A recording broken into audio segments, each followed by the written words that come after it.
Bom dia, irmãos. Que a graça do Senhor continue sobre nós. Possamos juntos aí caminharmos um pouquinho mais, no conhecimento, buscando o entendimento das Sagradas Escrituras. Nós estamos tratando ainda sobre o tema de salvação. E para tanto, nós vamos continuar aí nessa sequência. Semana passada, usamos um tema aí um pouco falado, pouco tratado sobre a questão da salvação das crianças que morrem na infância ou daqueles que têm algum probleminha no sentido cognitivo, que não conseguem reconhecer o Evangelho e responder, portanto, ao Evangelho. E hoje nós vamos continuar aí tratando então sobre o tema salvação, que nós vimos que está somente em Cristo Jesus, e pegando aí a questão relacionada mais ao dia a dia, sobre aquilo que a palavra de Deus nos chama a atenção, sobre o crescer na salvação. Pastor, se a salvação é de graça, e é fruto da graça do Senhor, por que eu tenho que crescer nela, Por que eu tenho que buscar conhecimento dela? Então, semana passada nós tratamos aí sobre o tema enquanto as crianças que morrem na infância e os incapazes. E hoje, primeiro, vamos tratar dos benefícios que nós recebemos em Cristo Jesus e a responsabilidade dessa caminhada aí como eleitos de Deus, como foi lido aqui em Colossenses, revesti-vos, pois, como eleitos de Deus, santos e amados. Fui eleito, fui salvo, mas existe uma obrigação para que eu coloque em prática como eleito de Deus, como alguém que foi alvo da graça e da salvação de Deus, eu tenho que ter uma reação. A ação de Deus em me salvar deve conduzir a ter uma reação na minha vida, e depois a gente vai tratar um pouco disso. Abra sua Bíblia lá em Efésios, capítulo 1.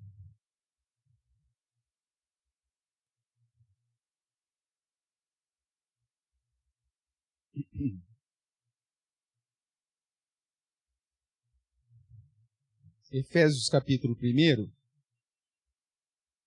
Nós vamos ler aí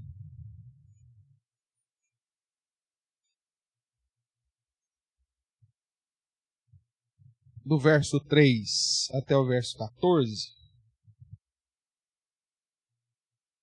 um dos textos que sintetiza bastante benefícios que nós recebemos em Cristo Jesus, Existe até, não vou lembrar que os adolescentes não estão aqui para me auxiliar agora, nós assistimos um filme agora recentemente com eles, que trata justamente desse texto aqui, sobre os benefícios recebidos em Cristo Jesus. E no filme, foi dado então a garotinha lá a atividade de fazer a leitura de Efésios, capítulo 1, e ir marcando os verbos que apontam para os benefícios que o Senhor nos dá quando nos alcança em salvação.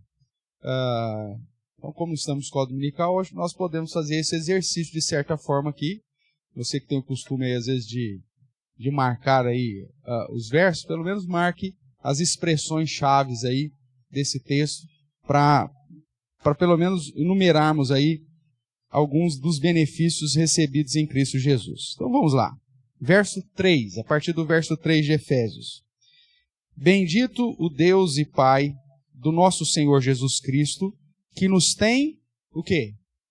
Nos tem abençoado com toda a sorte de bênção espiritual nas regiões celestiais em Cristo Jesus. Ele vai começar a citar algumas dessas bênçãos, Algumas desses benefícios recebemos em Cristo. Então, primeiro, verso 4.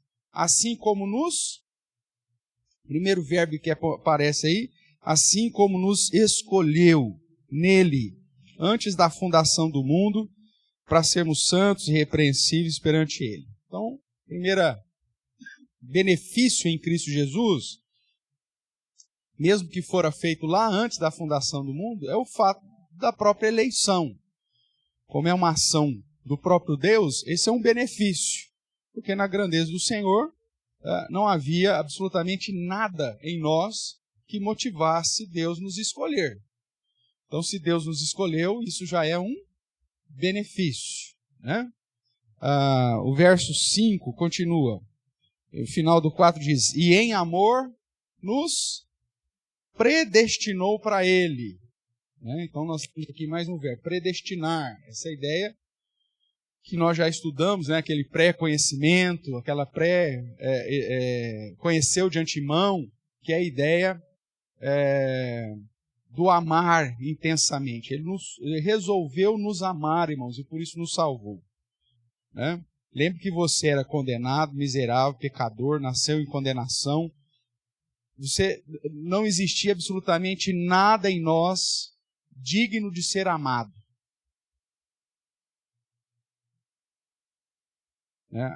Nós seres humanos, até por conta do nosso pecado, nós sabemos o que é esse sentimento. Você já olhou para algum indivíduo na vida aí que você viu aí? Que só, meu Deus do céu, o que é essa criatura, meu? Nossa, que coisa. Aí você fala, meu, não sei em que contexto talvez você possa pensar isso. Talvez um cara numa vida de promiscuidade, ou numa vida de vício, né? De alcoolismo, ou sei lá, na nossa pecaminosidade a gente olha assim e fala, puxa vida, o que é isso? Como crente a gente até fala, misericórdia, né? Mas esse misericórdia aí, na verdade, que criatura é essa? Da onde saiu, meu Deus do céu? Que sepulcro foi aberto? Né? E aí, a pessoa não tem absolutamente nenhum atributo que você fala assim, nossa, eu vou lá dar um abraço nela. E pelo contrário, a gente sente até repúdio de ver essas pessoas. Essa era a nossa condição espiritual, irmãos. Não existia absolutamente nada em nós. Nenhum atributo que pudesse falar, dá até pena. Nem pena não dá. Nem dó. E Deus resolveu nos amar. Né? Eu tive uma lição uma vez de amor ao próximo.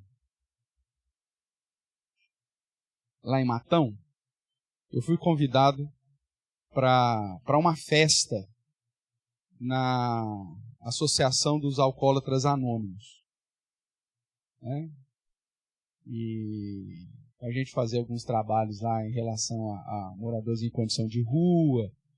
Tínhamos alguns projetos na igreja que atendia pessoal que vivia, né, ainda prostrado aos vícios e tudo mais. E aí, por conta disso, a comunidade lá reconheceu e nos convidou para fazermos parte da tribuna lá do aniversário.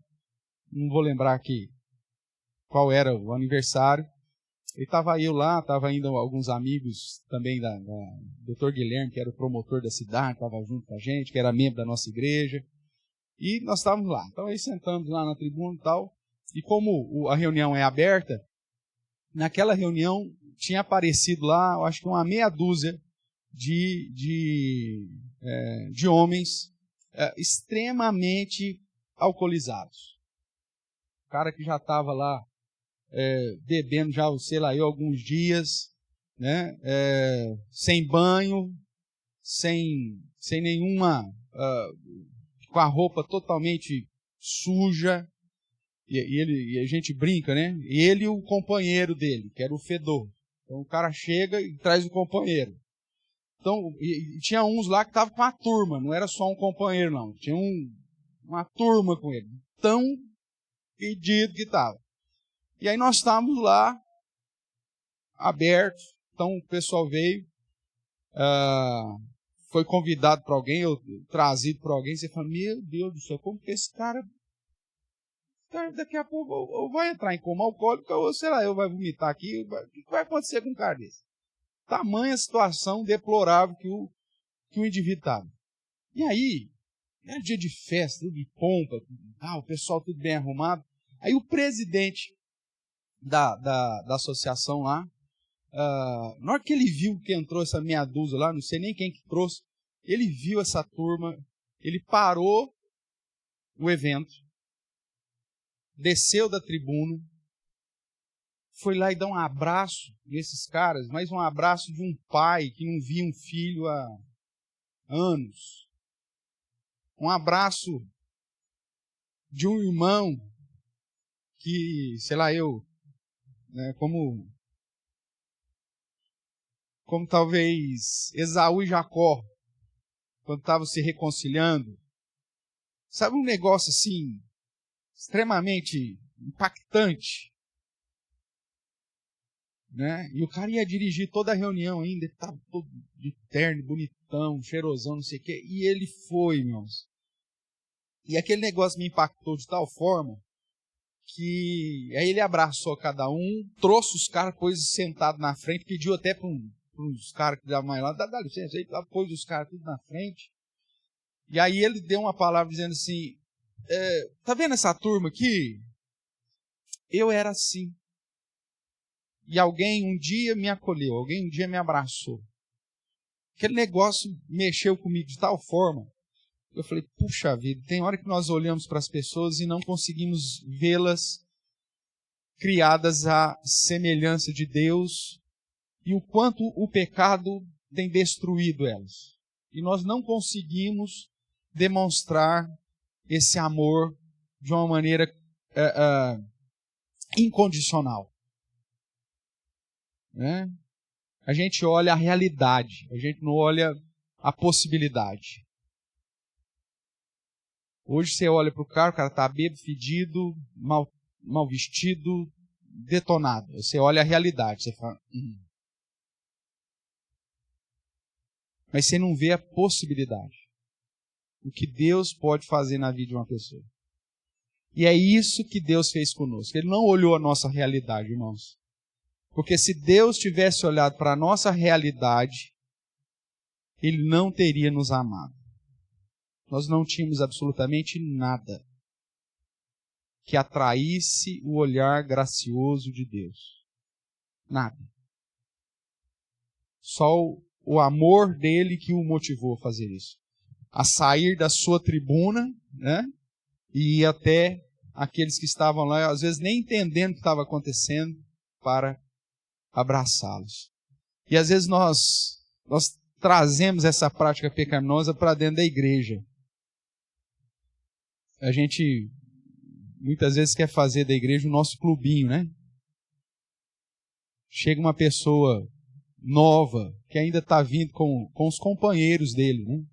Que não necessariamente é o fedor, mas às vezes práticas pecaminosas que você está vindo aí, e aí a gente já... Nossa, quem que trouxe essa criatura? Meu Deus do céu. A pessoa não tem noção. Claro, é uma igreja.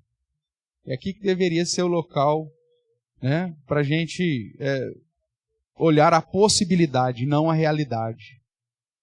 Né, e acolher e abraçar. Mas não, a gente ainda manda embora.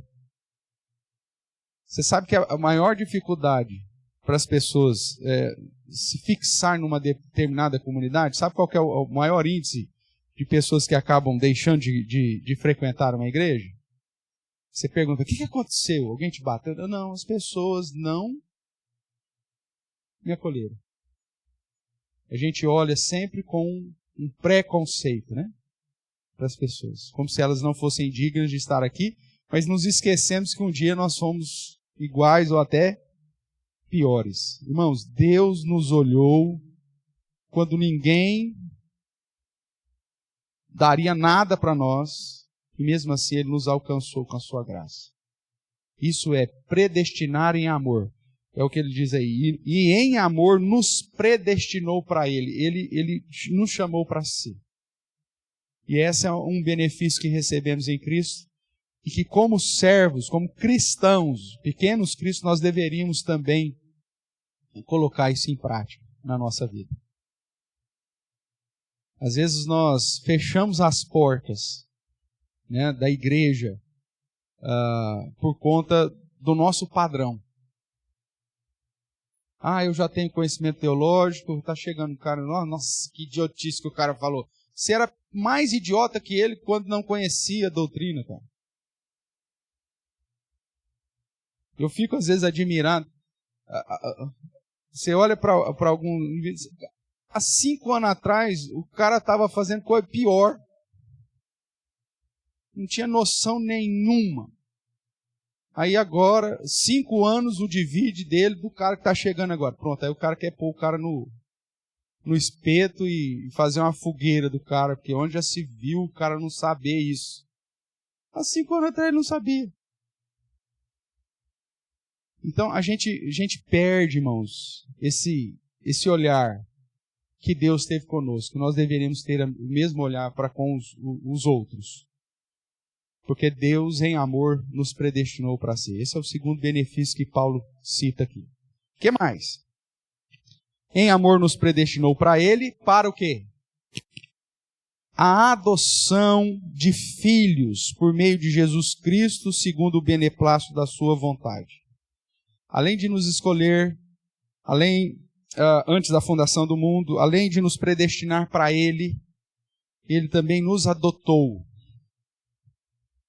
João vai dizer que todos aqueles que creem em Cristo foi dado poder a esses que creem de se tornarem o quê? Filhos de Deus. Né? A gente tem no senso comum que todo mundo é filho de Deus. Na perspectiva bíblica não é assim. Todos são filhos de Deus, eu vou colocar entre aspas, no sentido de que Deus é quem nos criou. Mas na perspectiva de relacionamento filial, íntimo com Deus, somente aqueles que foram alcançados pela sua graça, receberam a fé salvadora e por isso creem em Cristo. E uma vez que creem em Cristo, porque receberam a fé salvadora, foi-lhes dado o poder de serem feitos filhos de Deus. Isso é adoção. Deus nos adotou. E sabe uma prática que a gente não tem mais dentro da carreira cristã?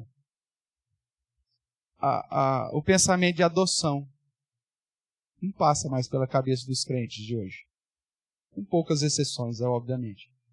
Mas não passa. Nós nos esquecemos que nós somos adotados, irmãos.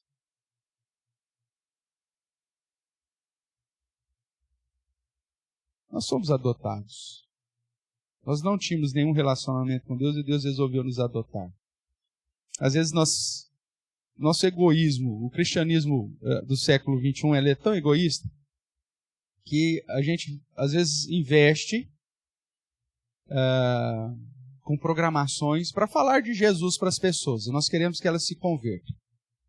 Mas desde que elas ficam lá no cantinho delas e nós no nosso. Uma das coisas que nós sempre brigamos, né, em relação à igreja é que a igreja nunca fosse seletista. A igreja é a reunião do corpo de Cristo, é a reunião do povo que Deus separou para si. Eu acho que um dos momentos mais tristes da história, principalmente da história evangélica dos Estados Unidos, era a segregação que existia. Igrejas de negros, igrejas de brancos. E a gente olha para isso e fala assim, meu Deus, que coisa ridícula uma coisa dessa. Mas a igreja brasileira faz isso também. Quando ela começa a se seccionar. Nós somos igreja de surfista. Nós somos igreja de atleta. Nós somos igreja de jovem. Nós somos igreja de sei lá o quê. E aí vai. Não existe nada mais lindo do que aquilo que nós vimos aqui no início da nossa escola dominical, irmãos. As gerações juntas. Eu tinha aqui o Luca, eu tinha adolescente, você tinha jovem, você tinha adulto, todo mundo aqui. Junto, aprendendo, adorando e servindo ao Senhor. Jimé.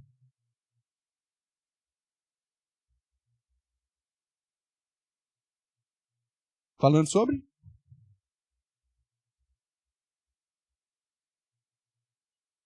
Não ouvi falar. Tá.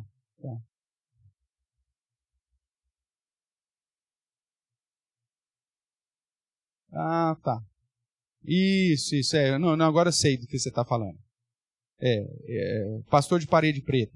Que é o costume agora. Eu tenho defendido uma tese o seguinte. Há 30 anos atrás, a igreja começou a seccionar a igreja. Ela falou a respeito dos pastores da parede preta.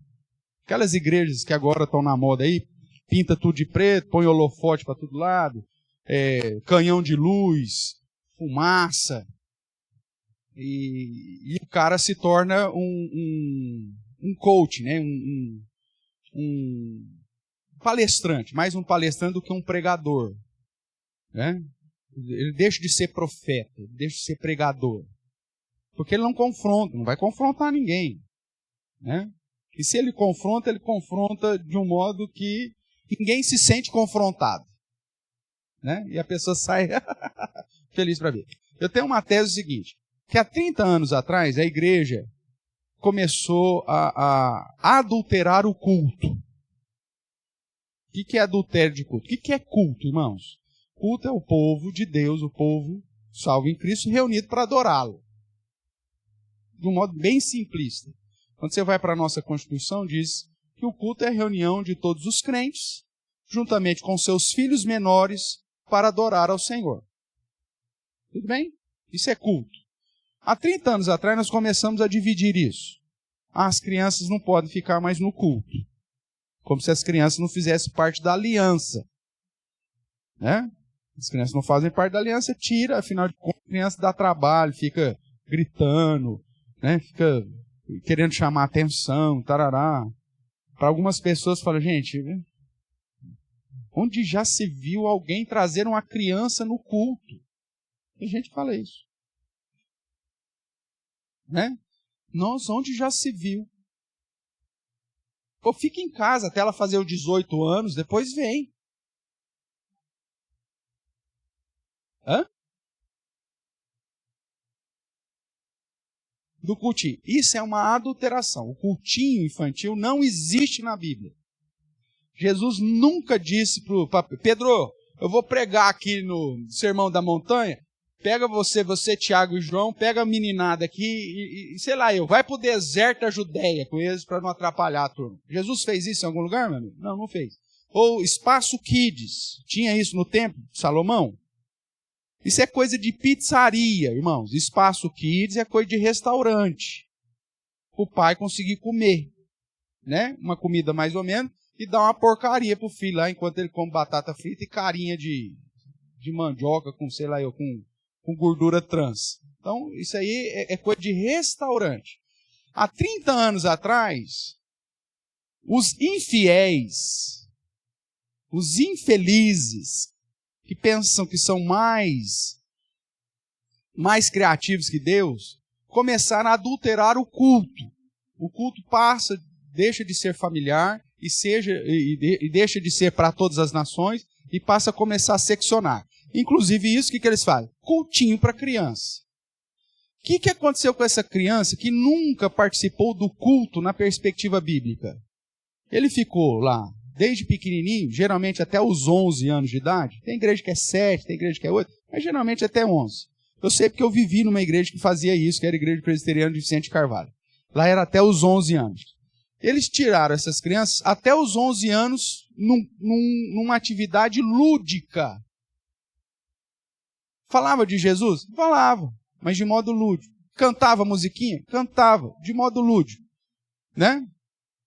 Com brincadeira, com não sei o quê. Os professores, tudo fantasiado de palhaço, aquela festa. Aí deixaram esses meninos 11 anos sem participar do culto bíblico. Aí com 12 anos chega para o infeliz e fala, ó, você é grandão demais, você não pode mais participar do cultinho. Você vai para o cultão. Aí você põe a criança que está 11 anos pulando, brincando e tal, para participar de um culto solene. O que vai acontecer com essa criança? Meu Deus do céu, estou fora.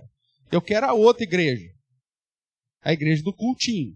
Só que há 30 anos atrás, então esse menino tinha lá 5 anos, 4 anos, 3 anos, tarará, 10 anos e tal. Passaram 30 anos. Esse infeliz está com quantos anos agora? 30, 40, tarará. Tudo bem? Aí o que ele quer? Ele quer uma comunidade que tenha cultinho, só que cultinho para a faixa etária dele. Aí o que ele faz? Ele vai num culto que é um cultinho para adulto. E o que é o cultinho para adulto? É isso, parede preta, canhão de luzes, soprador de fumaça. Eu vi isso, tá? Estou falando, estou inventando não. Soprador de fumaça, daqui a tal. O pessoal dançando, cantando, pulando, não sei o quê. Tudo escuro. Eu levei a Bíblia na minha ingenuidade. E no culto todo, leram 3 versículos. Um culto inteiro, 3 versículos. O resto, tudo analogias, alegorias, que é culto infantil para adulto. Músicas animadas, com batidas fortes, para te emocionar. Então, o que nós estamos vivendo hoje? Cultos infantis para adultos. Como esse negócio do culto infantil se perpetuou, começou lá em 1990 e vem. Então, hoje, você já tem uma demanda. Por que essas igrejas são as que mais atraem pessoas? Porque você ensina a criança no caminho que deve andar, e mesmo quando for velha, ele não se dizerá. Que caminho é esse? Qualquer um. Não está falando, ensina a criança no caminho do Senhor. Não tem o Senhor aqui, é no caminho que deve andar. O caminho que você ensinar, ela vai seguir.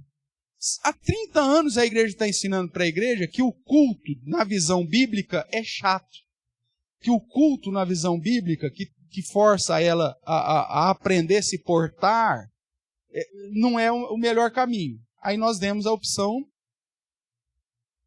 do culto de Jezabel, do culto de Balaão, que o próprio Senhor Jesus questiona duramente. Né? Um culto que é diferente daquele do padrão mesmo. Aí esse cara aprendeu a andar nesse caminho a vida toda. O que ele vai fazer agora? Ele vai seguir o caminho que ele aprendeu. E aí você fala assim, pastor, mas são crentes? Sim, eu acredito que são. Só que não foram instruídos corretamente na palavra. Agora, uma coisa eu posso te falar com certeza. Esse culto é aceito? É aceito para as pessoas, mas para Deus não é não. Nossa, pastor, isso é certo. Não, Jesus diz isso, irmãos. Quando você faz qualquer coisa para se aparecer, o que Jesus falou a respeito dos fariseus? Que oravam para se mostrar e não sei o que, tarará. O que acontecia com eles? Voltaram, justificados para cá? Não. Queriam se aparecer? Ótimo, se apareceram. Agora Deus aceitou isso deles? Não. O culto, para ser um culto digno e aceitável a Deus, tem que ser feito segundo o padrão que eu quero? Não, que Deus estabeleceu. E aí que é a grande dificuldade da nossa geração hoje. Então, e vai piorar, irmãos. Por quê? Porque a gente tem ensinado isso para as nossas crianças. Nós somos aqui uma ilha no oceano. Quando a gente pega no pé do pai e da mãe para trazer o filho à escola dominical, para trazer o filho no culto à noite. Ah, pastor, mas ele dá trabalho no culto à noite. Olha aí. Exerça a sua função de pai e mãe, cara. O pastor vai dar trabalho. Tudo bem. Vai dar trabalho, tudo bem. Levanta com ele, vai lá.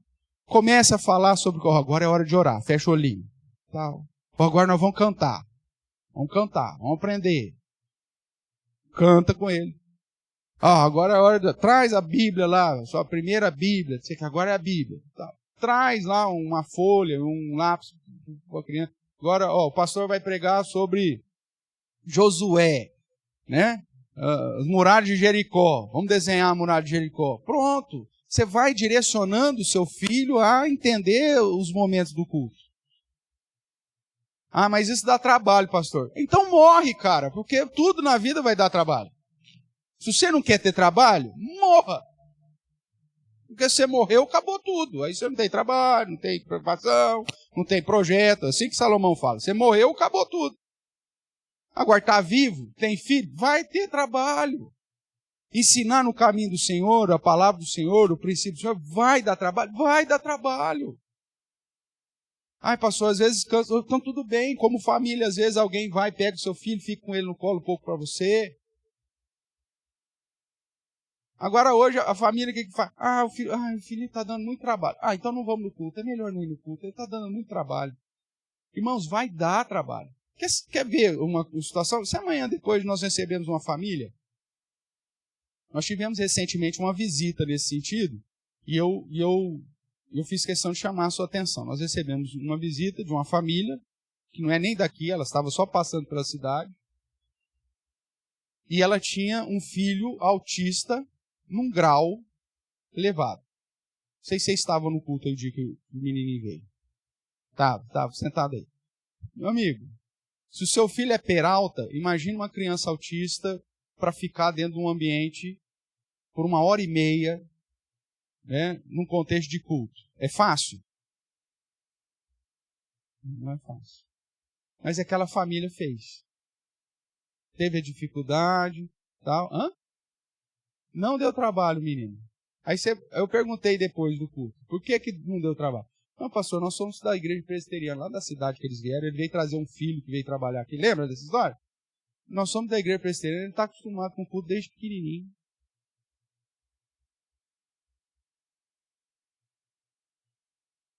Foi ensinado, irmãos. Mesmo naquela dificuldade, foi ensinado.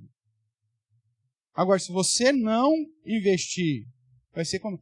pastor, mas é que você não conhece o meu. Irmãos, crianças, cada uma tem uma situação difícil. Não é simples.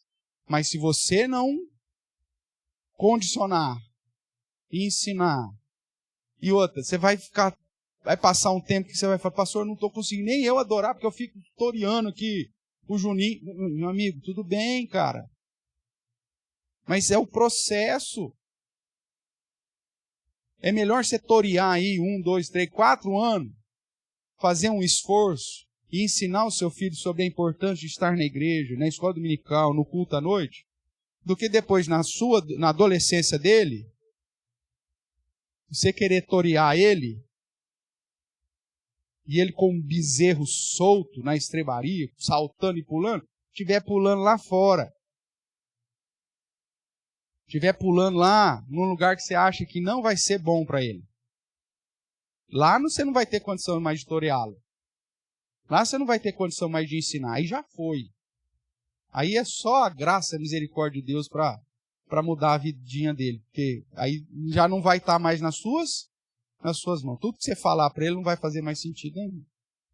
Então, se tem uma hora de gastar tempo, é agora, irmão. É quando seu filho é pequeno. Eu tenho observado, né? Tem gente que não faz questão de pagar o preço. Cuidado, irmãos. O mundo está aí, usando o termo, né? O Satanás está como um leão ao nosso derredor, esperando alguém para devorar. Não é brincadeira. Nós não estamos brincando. Se você não entender que tem que agir de um modo intencional para ensinar a palavra de Deus para o seu filho, para o seu neto, seja lá quem for, o mundo, de um modo intencional, vai querer ensinar para ele o contrário. Nós vivemos num momento em que o mundo chegou num patamar que eles têm a intenção clara e organizada, é uma quadrilha organizada esse negócio, né? Crime organizado, de conduzir os seus filhos para longe de Deus. Essa é a intenção. Pastor, sempre foi. Realmente, sempre foi. Mas agora eles estão institucionalizados. Eles fazem isso como escola, eles fazem isso como grupo não sei do que, eles fazem isso como associação não sei das quantas, quanto ONG não sei do que mais. Eles se institucionalizaram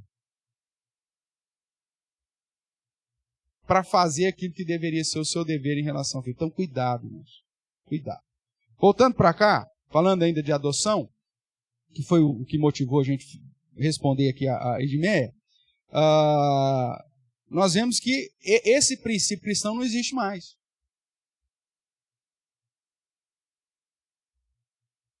Não existe mais. a gente gasta dinheiro para fazer evangelização, mas que ele se converta e continua no orfanato dele.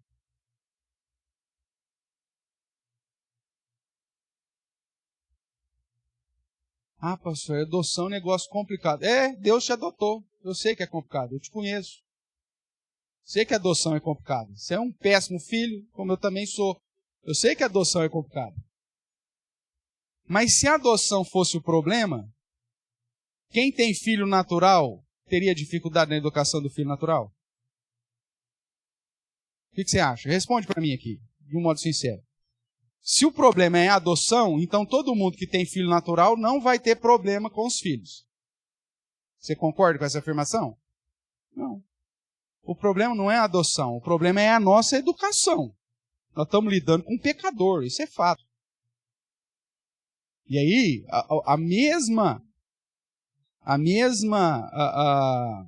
mesmo esforço e dedicação que eu vou ter como um pai de um filho natural, eu tenho que ter com um filho que, se porventura, eu adotei. O problema é que quando eu adoto alguém, eu não vou com o espírito de pai.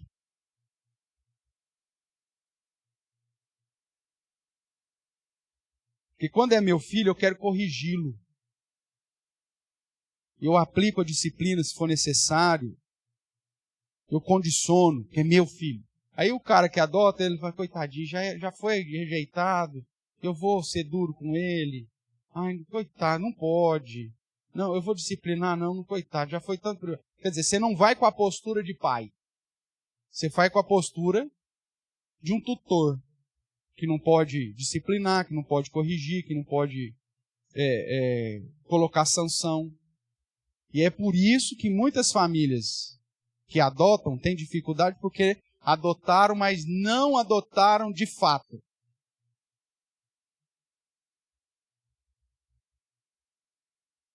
Uma família que tem um filho adotado e um filho natural, ele pode fazer diferença? É óbvio que não. Ou pelo menos não deveria. Mas tem pais que têm crise. Quando o filho adotado precisa de uma repreensão, eles são mais leves. Quando é o filho natural, ele só prega a mão na bunda. Não, o outro também não é filho? Você não tinha que ter a mesma postura? Deveria, mas não tem. Mas nós, como cristãos, nós não pensamos nem na adoção como uma perspectiva evangelística. Nem como isso. Qual que é o senso comum? Adoção é adotar o problema dos outros. Esse é o senso comum.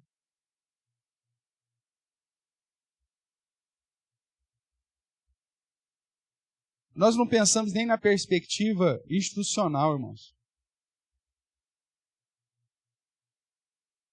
Eu tenho condição de pagar a escola do meu filho, por que eu vou preocupar em montar uma escola para ajudar outro que não tem condição de pagar? Cada um com seus problemas. Nem isso a gente consegue fazer.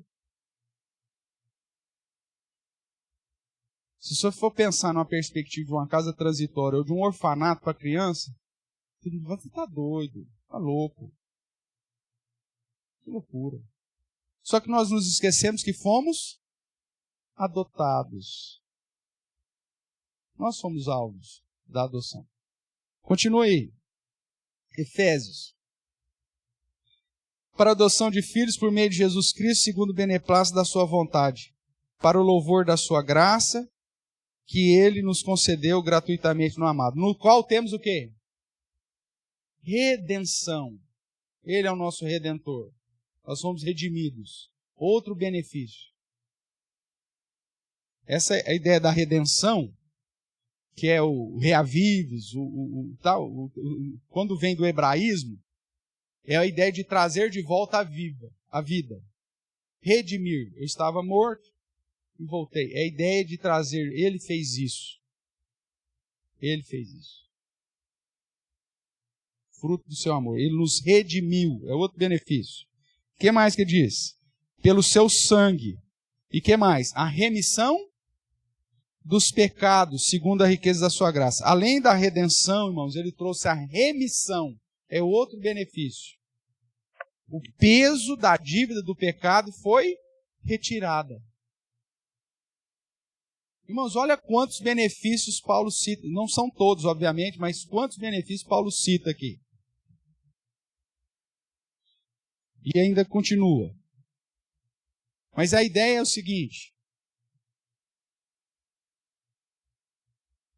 enquanto nós não reconhecemos a necessidade que tínhamos, nós não conseguimos ser gratos por aquilo.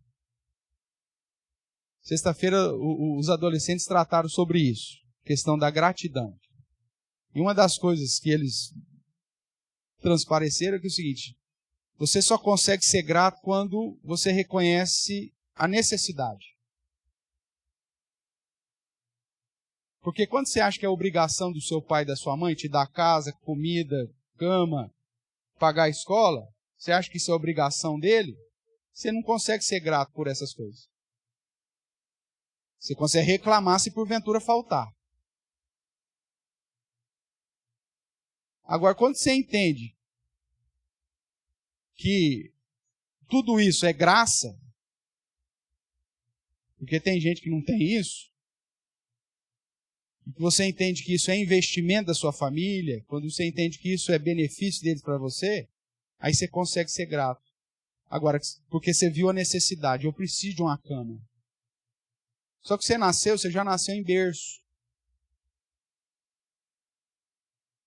Você já tinha o seu bercinho. Depois o pai foi e comprou uma caminha, mini cama, do carro, como que é lá do McQueen.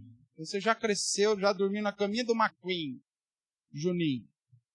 Aí depois você compra lá, moleque, ele tá um pouquinho gordinho, vamos comprar uma King para ele. Você já põe o bicho para dormir na King. Aí, amanhã depois, acontece lá uma reviravolta na vida, ou ele vai para a faculdade e fala: meu amigo, compra lá uma caminha de campana lá e se vira, velho. Como? Eu já se viu uma coisa dessa, porque ele está acostumado. Ele não viu a necessidade da cama. E como ele não sentiu que ele tem necessidade, ele não consegue ser grato. E aí começa a fazer exigência já. Vai na casa da avó. Fala, mas lá a cama da avó é ruim para dormir. Não quero ir mais na casa da avó. Por que o cara fala um negócio desse? Porque ele não sabe da necessidade. Isso acontece com a gente, irmãos. Quando nós não reconhecemos que éramos pecadores, miseráveis, carentes, estávamos sem pai no mundo, estávamos sem Deus no mundo, estávamos presos nos nossos pecados, condenados a uma morte eterna. Enquanto nós não reconhecemos a necessidade que foi suprida em Jesus Cristo, nós não seremos gratos. Estou sendo claro aqui ou não? Se você olhar para a sua vida, por que você não é grato em várias situações? Porque você não viu a necessidade. Porque quando você passa um aperto na vida, e você sente o peso da necessidade, e você ou recebe de alguém, ou alcança determinada situação, qual que é naturalmente o sentimento que você tem no coração? Gratidão. Você agradece. Você rompe a sua vida em gratidão. Se você já passou fome, o dia que você tem comida, o que você faz? Agradece. E aí, se alguém reclama que a comida não está boa, você fica bravo ainda. Você fala assim: você não sabe o que não é ter comida. Então você não reclama, não, que hoje é berinjela frita. Você come esse trem com alegria. Eu já contei aqui uma situação que eu vivi na minha casa, né? Sei lá eu quantos anos eu tinha. Meu pai, eu acho que me bateu 2 vezes só na vida. Em compensação, minha mãe, sei lá eu, infinito. Né? A mãe, que era a mão mais leve, era o combinado. Ó, você tem a mão mais leve, então você desce o... Tá. Mas meu pai me bateu 2 vezes na vida. Que eu me lembre, assim, marcou. Uma vez que eu reclamei da comida.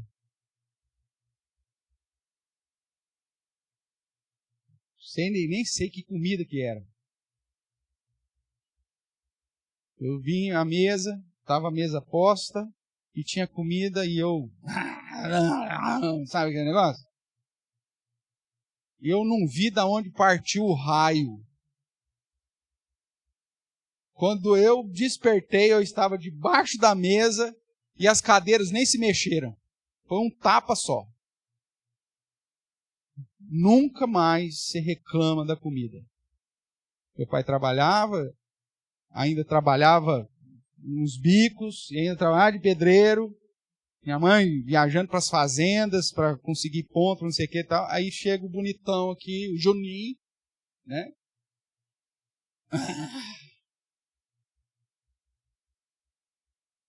Quando você não entende, não conhece a necessidade, você não consegue ser grato. Essa foi a primeira vez.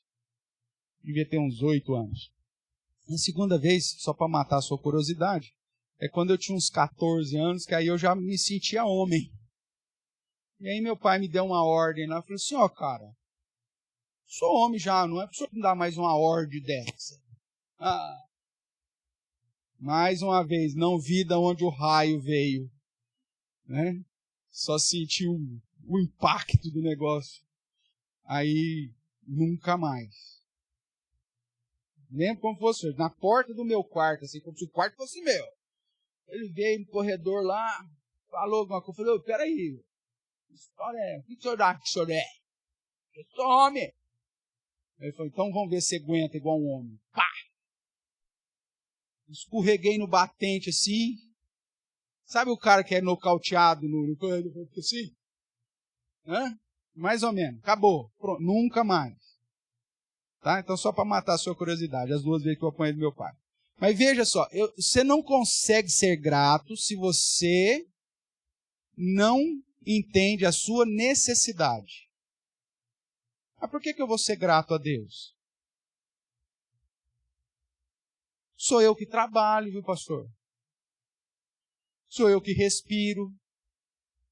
Sou eu que mantenho a vida. É eu que cuido de tudo em casa. Minha casa está indo bem porque eu sou um cara que cuida de tudo. Não preciso de Deus.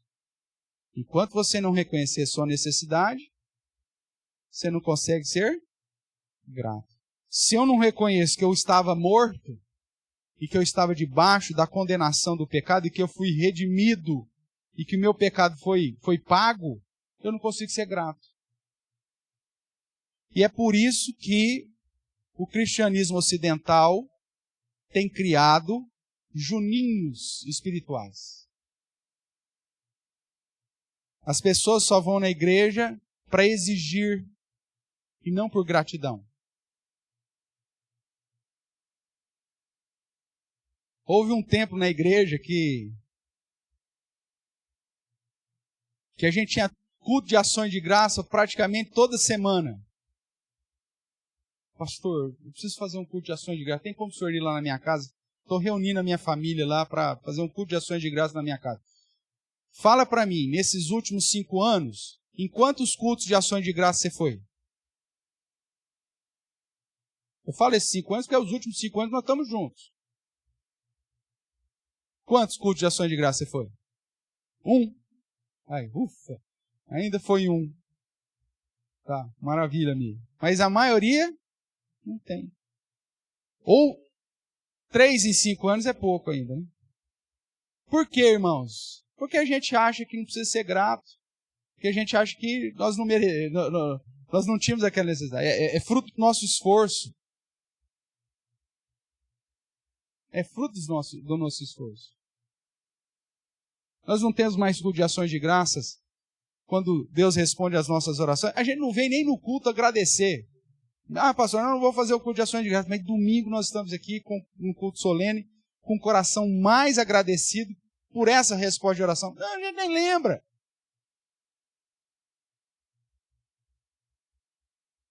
Quando muita gente se envaidece ainda, nossa, você viu o que aconteceu na minha vida? Nossa, olha. Ah, mas também estudei, hein? Estudei para passar nesse negócio. Mas também, eu ralo aqui. Recebi essa promoção, porque você viu o tanto que eu ralo. Irmãos, Paulo fala que Deus nos dá tudo, inclusive você está só respirando, porque Deus permitiu. Porque se apertar o interruptorzinho lá, no céu, lá, você apaga. Mas eu só consigo ser grato se eu entendo a necessidade. Eu só consigo reconhecer os benefícios que eu recebi em Cristo porque a Bíblia diz para mim o quão carente eu era e o quão necessitado eu era. Pobre e necessitado, o Salmo vai dizer. Eu era pobre e necessitado. Agora, se você não reconhecer o quão você era pobre, o quão você era necessitado, os benefícios em Cristo não vai fazer diferença nenhuma para a sua vida. Porque você vai olhar para isso e falar assim, até que enfim, né, Jesus? Não, até que demorou, né? Como se fosse obrigação. E não é. Tentando listar aqui, irmãos, além dessas que nós vimos aqui em Efésios, né, nós temos Paulo falando a respeito da justificação. Ele nos fez justos, porque todos pecaram e carecem da glória de Deus, sendo, pois, justificados mediante a fé pela obra em Cristo Jesus. Está lá em Romanos, capítulo 3, verso 24. Como nós vimos aqui em Efésios 1:5, a adoção é outro benefício, com todos esses outros textos aí. A própria santificação, que nós sabemos que é uma ação divina, mas que exige de nós uma responsabilidade. Por isso que eu coloquei o capítulo 20 de Levítico lá com asterístico lá. Onde Deus, lá você vai encontrar a seguinte situação, versos 7 e 8. Sede santos, porque eu sou santo. E eu sou o Senhor que vos santifica. A santificação é uma ação de Deus, mas não exclui de mim a responsabilidade de buscar a santificação. Né? É algo que a gente tem pregado aí recentemente. Você não vai acordar assim, santo. Não, meu amigo, a Bíblia diz que você tem que lutar contra o seu pecado. Mortificar a sua própria carne com os desejos carnais. Isso aí é responsabilidade sua. Ah, mas é Deus que me santifica? Sim. Só que ao mesmo tempo a Bíblia te apresenta como sendo uma responsabilidade sua. Você tem que lutar. Tem uns casos assim que, né?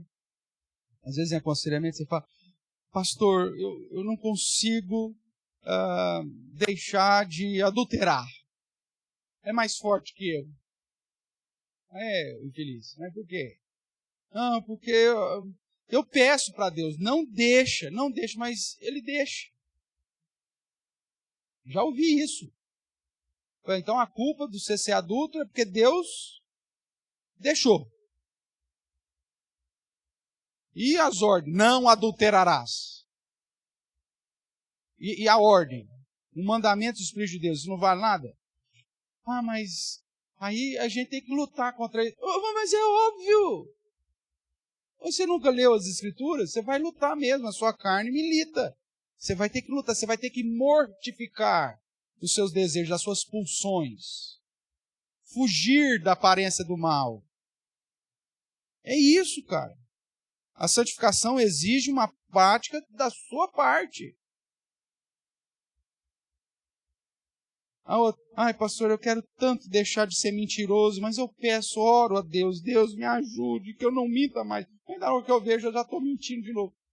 Amigo, Deus já mandou para você não mentir. Não dirás falso testemunho. Agora a parte é sua de lutar contra isso. Você vai continuar orando, obviamente, mas você tem que ter uma estratégia para não cair mais nesse pecado. E assim em qualquer área. É luta, irmãos. A santificação é um benefício que eu recebi em Cristo. Só é possível lutar contra o pecado e vencer do pecado porque Cristo já morreu por mim. Mas isso não isenta a minha responsabilidade de lutar contra ele. Tudo bem? O que mais? Aí dentro desse que nós citamos aqui, né? A eleição, a própria conversão, que está lá em Efésios capítulo 2, é Ele que me dá a fé salvadora, eu não nasço da minha própria vontade, nem da vontade do homem, nem da vontade do sangue, mas de Deus, como lá João, nós já estudamos isso. A transformação de vida, a glorificação de perspectiva quando nós estivermos indo para o céu e a própria vida eterna. Tudo isso são benefícios. Irmãos, se a gente pontuar esses benefícios, mas sem reconhecer a necessidade desses benefícios, não vai fazer diferença nenhuma na sua vida. É como se Deus tivesse a obrigação de te salvar. Eu não preciso ser grato pela salvação. Eu nem pedi para ser salvo. Sabe aquele filho adolescente? Eu não pedi para nascer. Hã? Miserável, rapaz. Troquei a fralda. Hã? Noites e noites em claro, com aquele filho vomitando que parecia aqueles caminhão que puxa fossa. Hã? Só que o contrário, né? Ele puxava, soltava. Hã? Produzindo manteiga para tudo quanto é lado, e ali. Aí chega na adolescência, eu não pedi para nascer. Por que o cara é tão ingrato assim? Além de ele ser pecador, porque ele nunca entendeu. Ele nunca entendeu das necessidades que foram supridas, dos benefícios que ele recebeu por ser o seu filho. E às vezes ele não reconheceu isso porque você não permitiu ele reconhecer. Eu já te contei essa história, vou contar de novo. Eu vou ficando velho, vou continuar contando as mesmas histórias, né? Você tenha paciência comigo. Quando eu ensinei para os meus 3 filhos sobre a gratidão do papel higiênico. Lembra da história? Apresentei para eles a necessidade. Porque a partir do momento que eles entenderam que eles precisavam do papel higiênico, eles abraçaram o papel higiênico com alegria o dia que eu dei para eles de presente. Cheguei no supermercado, o que o senhor trouxe para nós? Rasguei o pacotão lá do 24 papel higiênico. Aí peguei um para cada um. Para você, um para você. Aí eu eu não quero. Você não quer? Tudo bem. Devolve aqui. Ninguém quer? Tá bom. Vocês vão ficar o mês inteiro sem usar papel higiênico. Ele abraçou o papel higiênico. Dá 2.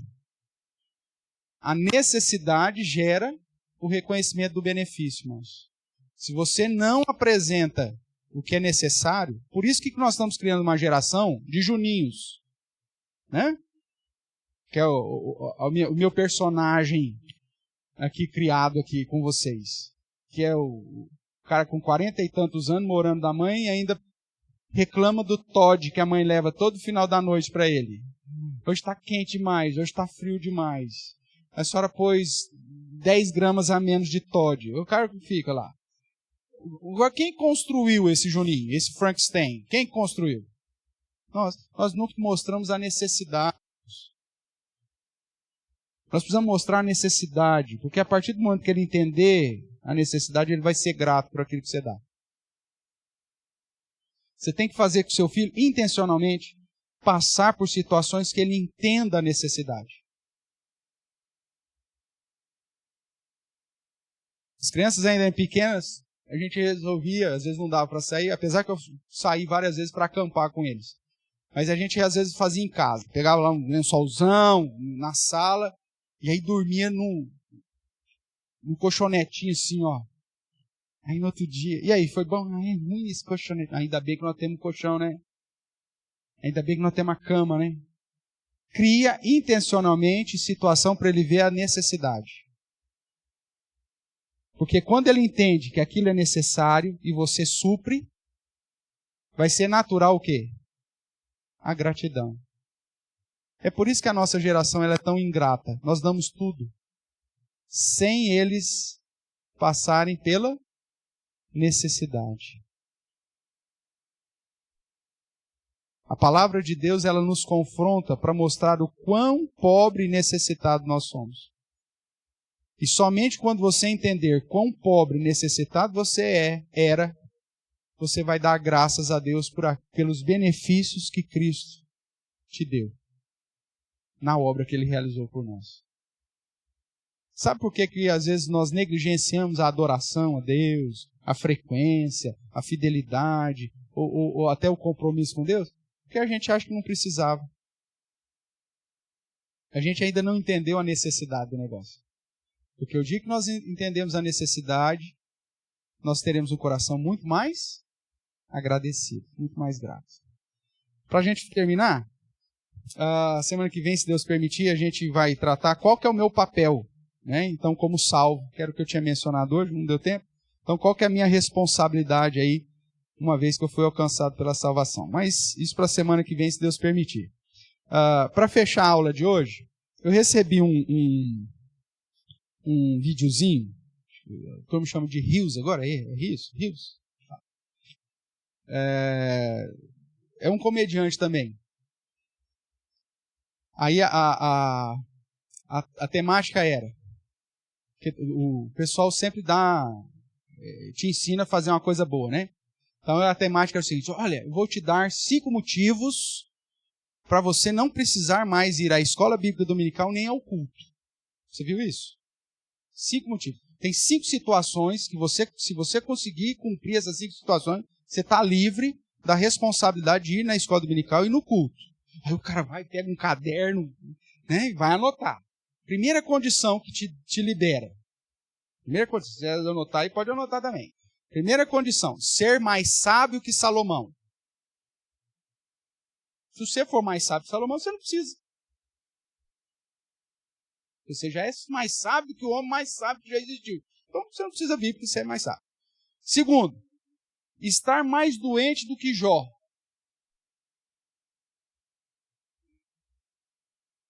Lembra da situação de Jó? O bicho não tinha nem lugar mais para sair úlcera.